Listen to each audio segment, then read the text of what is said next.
Bonjour à tous, on se retrouve aujourd'hui pour discuter des limites dans le monde d'Harry Potter. Est-ce qu'on peut tout faire avec la magie? Bien évidemment, non. Il y a des lois, des choses à respecter et des choses qu'on ne peut tout simplement pas faire.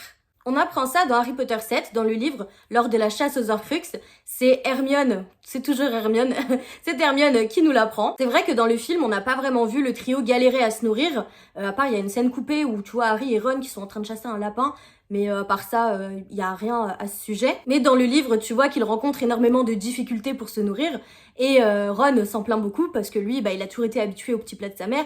Et donc voilà, à un moment, il va dire ouais, ma mère, elle peut faire apparaître des plats dans les airs. Alors, en mode, pourquoi toi, tu nous sors du vieux poisson, des vieux champignons, des trucs vraiment pas bons, et alors que ma mère, elle sait faire ça. Donc Hermione s'énerve et dit non, c'est pas vrai, personne peut faire apparaître de la nourriture dans les airs, ce n'est pas possible, c'est la nourriture est l'une des 5 exceptions à la loi de Gamp. Hermione explique donc que tu ne peux pas créer de la nourriture à partir de rien. Faut que tu aies déjà un petit quelque chose pour pouvoir le métamorphoser, le transformer, lui donner un truc un peu différent, ou tu peux déjà avoir quelque chose et tu peux amplifier la quantité. Voilà, tu peux faire ça. Mais tu peux pas créer des trucs à partir de rien. Et elle explique aussi, tu peux faire venir quelque chose si tu sais où ça se trouve. Imaginons, t'as préparé, je sais pas, une tarte, t'es dans la cuisine et toi t'es dans le salon. Tu peux la faire venir, tu vois, y a pas de souci. Il y a des limites parce qu'il y a le code international du secret magique. Donc tu peux pas faire venir un truc d'une boutique, par exemple, parce que sinon les moldus risqueraient de le voir. Voilà, déjà, ça. Et donc, les 5 exceptions à la loi de Gamp sur la métamorphose élémentaire te permettent de savoir les choses que tu ne peux pas faire. Donc, la première serait la nourriture. Ça, c'est clair et net, c'est dans le livre. Voilà, donc je sais pas pourquoi j'ai dit serait, c'est la nourriture. Mais quelles sont les 4 autres exceptions? Parce que ça n'a pas été dit dans le livre, mais je pense qu'on peut deviner, et du coup je vais vous faire part de mes théories à ce sujet. Alors pour moi, il me semble évident que l'une de ces exceptions est l'or, l'argent. Parce que on a affaire dans Harry Potter 4 à l'or de Farfadet. Donc c'est un or qui va disparaître. Du coup, c'est pas du vrai or. Et ça nous montre qu'on ne peut pas créer vraiment de l'or. Il y a aussi le sortilège Gémino à Gringotts. Et toutes les copies n'ont aucune valeur. Donc tu ne peux pas, en gros quelque chose, un trésor, tu pourras pas le multiplier. Tu peux pas l'inventer. Donc je pense que ouais, l'or, ça doit être une des exceptions. Je me pose la question, je n'en suis pas certaine, évidemment on parle de théorie là, parce qu'il y a la pierre philosophale. Donc la pierre philosophale permettait de métamorphoser, de changer tout métal en or. Donc est-ce que c'est possible? Alors moi je me dis, tu vois, la pierre philosophale, ça pourrait être comme la pierre de résurrection. Parce que là, je vais venir au troisième point, et je pense que ça se relie. Peut-être que la pierre philosophale, tu vois, il y a une certaine limite, il y a une douille quelque part, tu vois. Parce que du coup, moi, en troisième point, je pensais que c'était, du coup, la troisième exception, ce serait la vie. Tu peux pas créer la vie. Genre, en gros, tu peux pas ressusciter un mort. Ça n'existe pas. La résurrection de Lord Voldemort, ok, mais c'est parce qu'il avait des Horcruxes, donc il était pas vraiment mort, il était moins qu'un fantôme, mais il était toujours entre guillemets vivant, il avait ses Horcruxes, donc ça n'a rien à voir. Puis aussi il y a la magie noire, qui joue. Je pense donc que ouais, la vie, l'âme, peu importe comment on le nomme, mais en tout cas on peut pas créer la vie, tu vois, parce que même la pierre de résurrection, du coup, ça fonctionnait pas, la personne n'était pas vraiment en vie. Donc je pense que ouais, la vie fait partie d'une de ces exceptions. Même par exemple, tu vois, quand tu vas créer un animal, par exemple avec Serpent Sortia ou Hermione quand elle fait apparaître les oiseaux, Avis pour attaquer Ron, ou Pugno pour les attaquer, mais bon t'as compris. En gros, tu peux faire apparaître des espèces d'animaux, mais ils vont partir.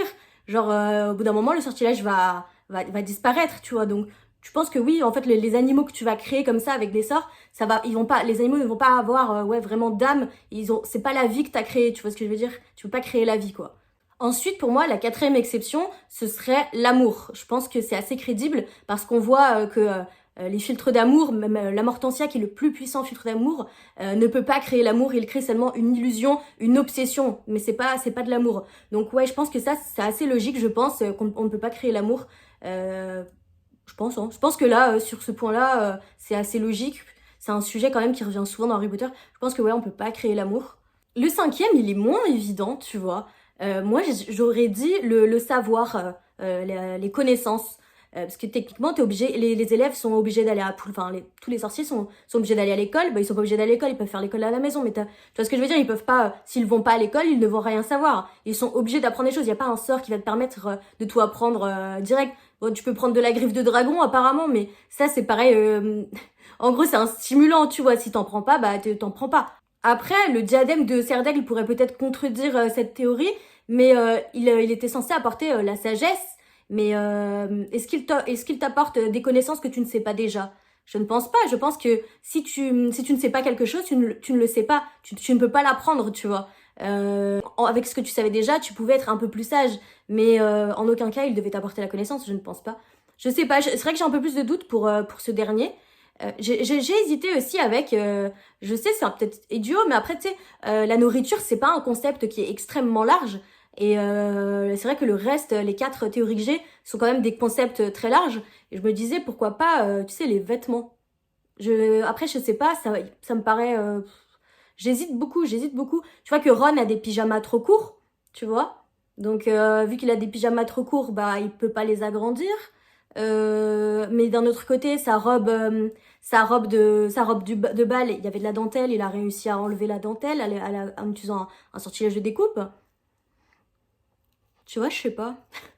Et Cédric Diggory, là, quand Harry il fait crack badaboum sur son sac et que son sac il se déchire, bah il a l'air déçu, genre ah c'est un tout nouveau sac et tout, genre je sais pas, en mode comme s'ils pouvaient pas faire réparo, tu vois. C'est bizarre. Peut-être qu'ils peuvent, hein. Après, je sais pas, je me dis que ça se trouve, les vendeurs, tu sais, les vendeurs de ces des objets, des fringues, des objets et tout, ils lancent des sorts pour que tu ne puisses pas les réparer. Et comme ça, t'es obligé d'aller acheter, tu vois, c'est pour un système assez économique, je sais pas. Ouais, je sais pas, pour l'économie, hein, peut-être. Je sais pas. Dites-moi ce que vous en pensez. Parce que même à un moment, t'as Ginny qui répare un livre de cours avec du scotch. Donc pourquoi pas faire réparo, tu vois?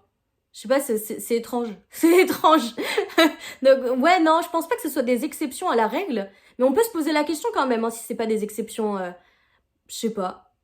Je sais pas. Parce qu'en fait, ça dépend. On dirait que ça dépend ça dépend des trucs. Donc peut-être que c'est les fabricants qui lancent des sorts hein, sur ça pour les vêtements et les objets. Je sais pas. Enfin, d'après toi, c'est quoi les 5 exceptions à la loi de Gamp? Enfin, 4 du coup, vu que la nourriture, c'est certain. En tout cas, merci d'avoir regardé cette vidéo. Je vous dis à très bientôt pour la prochaine. N'hésitez pas à vous abonner si ce n'est pas déjà fait, à liker cette vidéo si elle vous a plu. Et voilà, à bientôt. Merci, bye.